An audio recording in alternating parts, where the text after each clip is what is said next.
original design was too small to require this, and adding a fuel dump system to the later, larger variants would have incurred a large weight penalty. Boeing instead demonstrated an equivalent level of safety. Depending on the nature of the emergency, 737s either circle to burn off fuel or land overweight. If the latter is the case, the aircraft is inspected by maintenance personnel for damage and then returned to service if none is found. 121, 122. The original 737 with JT8D engines that span the entire wing chord. The original 737 with JT8D engines that span the entire wing chord. The 737 Classic with larger CFM56s. The 737 Classic with larger CFM56s. The 737 with improved CFM56-7 engines. The 737 with improved CFM56-7 engines. The 737 MAX has larger CFM LEAP engines with chevrons.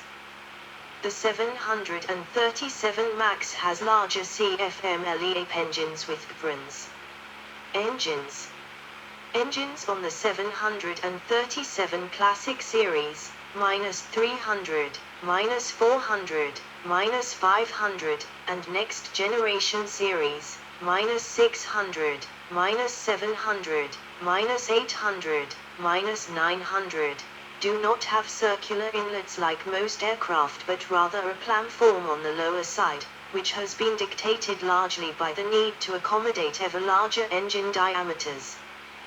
The 737 Classic Series featured CFM56 high bypass turbofan engines, which were 25% more efficient and also reduced noise significantly over JT8D low bypass engines used on the 737 original series, -100 and -200, but also posed an engineering challenge given the low ground clearance of the Boeing 737 family. Boeing and engine supplier CFM International, CFMI, solved the problem by placing the engine ahead of, rather than below, the wing, and by moving engine accessories to the sides, rather than the bottom, of the engine pod, giving the 737 Classic and later generations a distinctive non-circular air intake. 52. The improved, higher pressure ratio CFM56-7 turbofan engine on the 737 Next Generation is 7% more fuel efficient than the previous CFM56-3 on the 737 Classic with the same bypass ratio. The newest 737 variants, the 737 MAX series, feature LEAP 1B engines from CFMI with a 69 inches, 1.76 m, fan diameter. These engines were expected to be 10 to 12% more efficient than the CFM56-7B engines on the 737 Next Generation Series. 123. 737-200 JT8D engine with original cowling design. 737-400 CFM56 engine with an ovoid hamster pouch inlet with a flattened bottom. 737-800 CFM56 engine with a more rounded inlet versus the 400 due to a redesigned fin in the engine. 737 MAX 9 CFM LEAP 1 engine with 787 derived engine chevrons flight systems. The 737 is unusual in that it still uses a hydromechanical flight control system, similar to the Boeing 707 and typical of the period, that transmits pilot commands to control surfaces via steel cables that run through the fuselage and wings, rather than by an electrical fly-by-wire system as used across the entire Airbus fleet and all subsequent Boeing models from the 777 onwards. 124. This has been raised as a safety issue because of the impracticality of adding redundant mechanical cable-based systems like the ones found in electronic systems. This leaves the flight controls as a single point of failure, vulnerable to wing or fuselage penetration by metal fragments from an uncontained engine failure, for example. 125. The primary flight controls have mechanical backups. In the event of total hydraulic system failure or double engine failure, they will automatically and seamlessly revert to control via servo tab. In this mode, termed manual reversion, the servo tabs aerodynamically control the elevators and ailerons. These servo tabs are in turn controlled by cables running to the control yoke. The pilot's muscle forces alone control the tabs. The 737 Next Generation series introduced a 6-screen LCD glass cockpit with modern avionics but designed to retain crew commonality with previous 737 generations. 126. The 737 MAX introduced a 415.1-inch landscape LCD screen cockpit manufactured by Rockwell Collins, derived from the Boeing 787 Dreamliner. Except for the spoilers, which are fly-by-wire controlled, and all the analog instruments, which became digital, everything else is similar to the cockpits of the previous 737 generations to maintain commonality. Original 737-200 cockpit, classic 737-300 cockpit, next generation 737-800 cockpit. Aerodynamics. The original -100 and -200 series were built without wingtip devices, but these were later introduced to improve fuel efficiency. The 737 has evolved four winglet types: the 737-200 mini-winglet, 737 classic forward-slashing blended winglet, 737 split scimitar winglet, and 737 MAX Advanced Technology winglet. 117. The 737-200 mini-winglets are part of the Quiet Wing Corp modification kit that received certification in 2005. 117. Blended winglets were standard on the 737 and are available for retrofit on 737 classic models. These winglets stand approximately 8 feet, 2.4 m, tall and are installed at the wing tips. They improve fuel efficiency by up to 5% through lift-induced drag reduction achieved by moderating wingtip vortices. 127. 128. Split scimitar winglets became available in 2014 for the 737-800, 737-900, BBJ2 and BBJ3, and in 2015 for the 737-700, 737-900 and BBJ1. 129. Split scimitar winglets were developed by Aviation Partners, the same Seattle-based corporation that developed the blended winglets. The split scimitar winglets produce up to a 5.5% fuel savings per aircraft compared to 3.3% savings for the blended winglets. Southwest Airlines flew their first flight of a 737-800 with split scimitar winglets on the 14th of April, 2014. 130. The next generation 737 MAX will feature an advanced technology at winglet that is produced by Boeing. The Boeing at winglet resembles a cross between the blended winglet and the split scimitar winglet. 131. An optional enhanced short runway package was developed for use on short runways. Blended winglet, standard wings, a retrofit option for classic split scimitar winglet standard and Layton's advanced technology winglet standard on MAX interior. The first generation original series 737 cabin was replaced for the second generation classic series with a design based on the Boeing 757 cabin. The classic cabin was then redesigned once more for the third, next generation, 737 with a design based on the Boeing 777 cabin. Boeing later offered the redesigned Sky interior on the ING. The principal features of the Sky interior include sculpted sidewalls, redesigned window housings, increased headroom and LED mood lighting, 132, 133, larger pivot bins based on the 777 and 787 designs and generally more luggage space, 133, and claims to have improved cabin noise levels by 24 dB. 132. The first 737 equipped Boeing Sky interior was delivered to Fleet Dubai in late 2010. 132. Continental Airlines, 134, 135, Alaska Airlines, 136, Malaysia Airlines, 137, and TUI Fly have also received Sky interior equipped 737s. 138.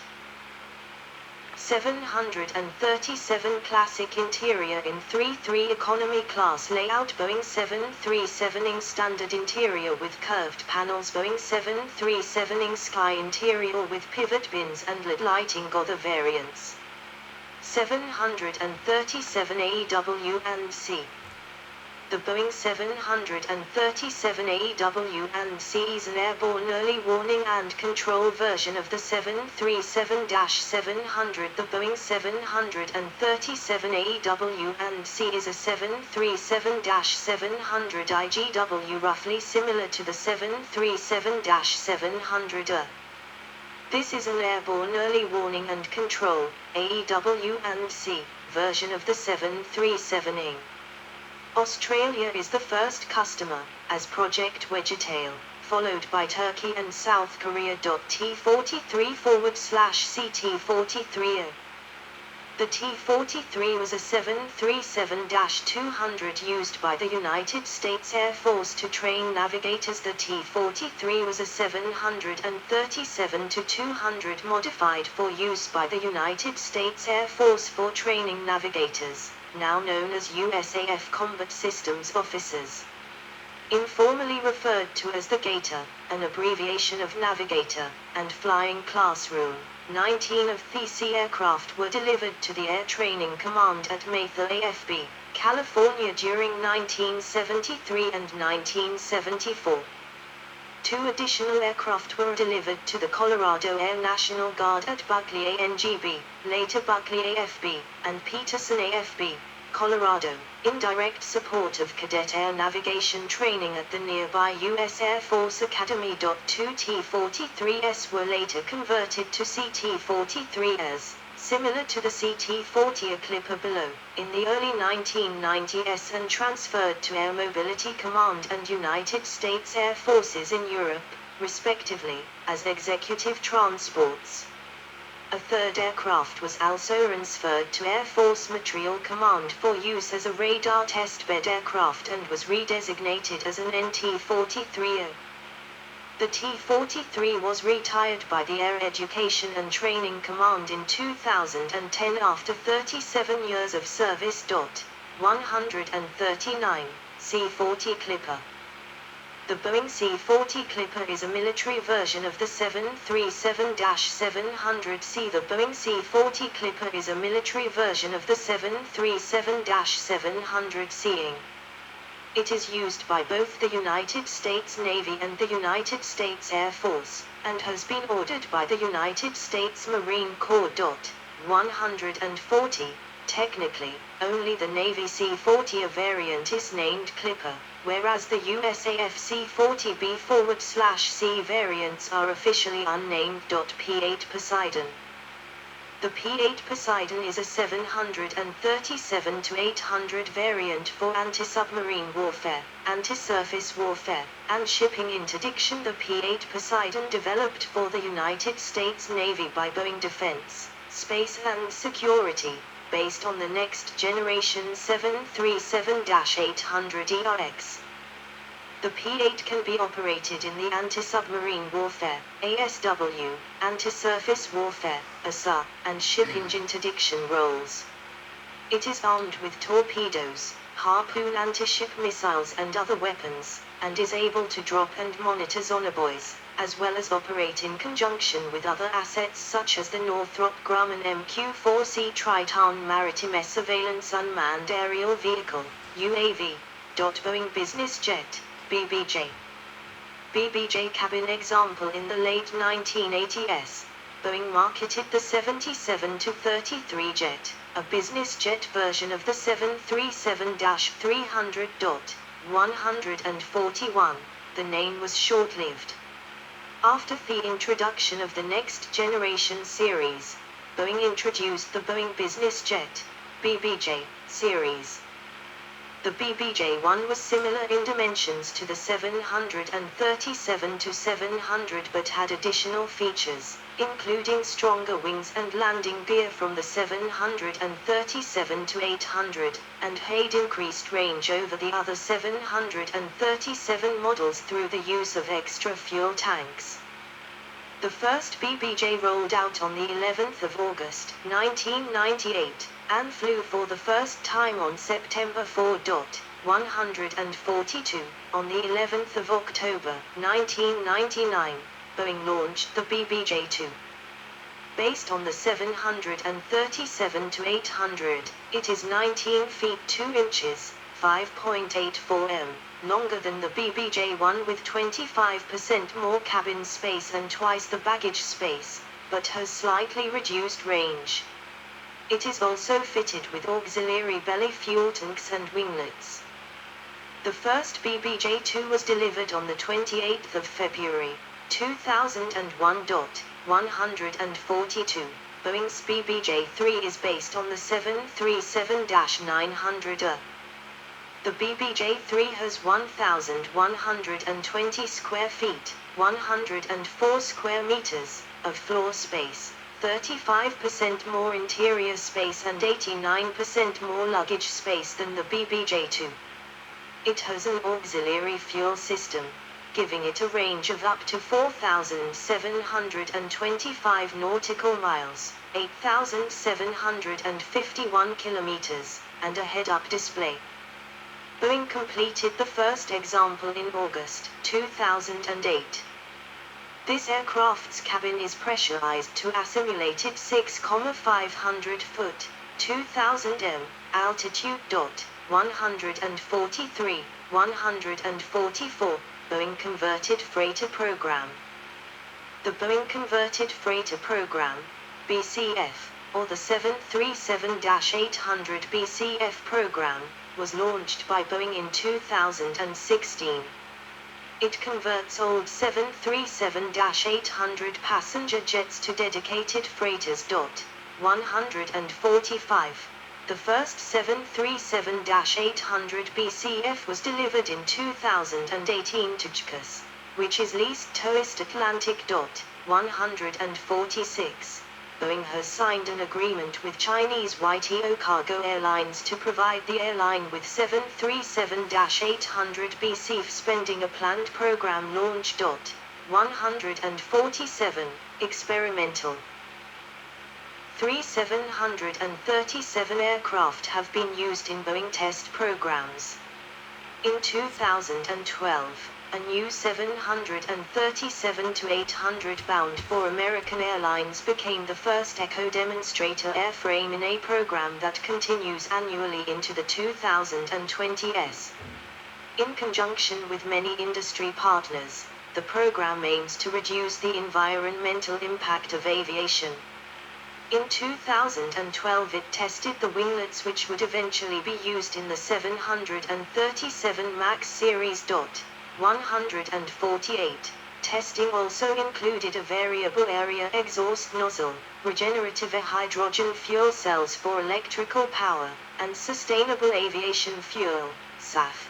In 2018, one of the 737 MAX 7 prototypes participated in Boeing's Quiet Technology Demonstrator 3, QTD3, program, in which a NASA engine inlet designed to reduce engine noise was tested over an acoustic array at Moses Lake, Washington.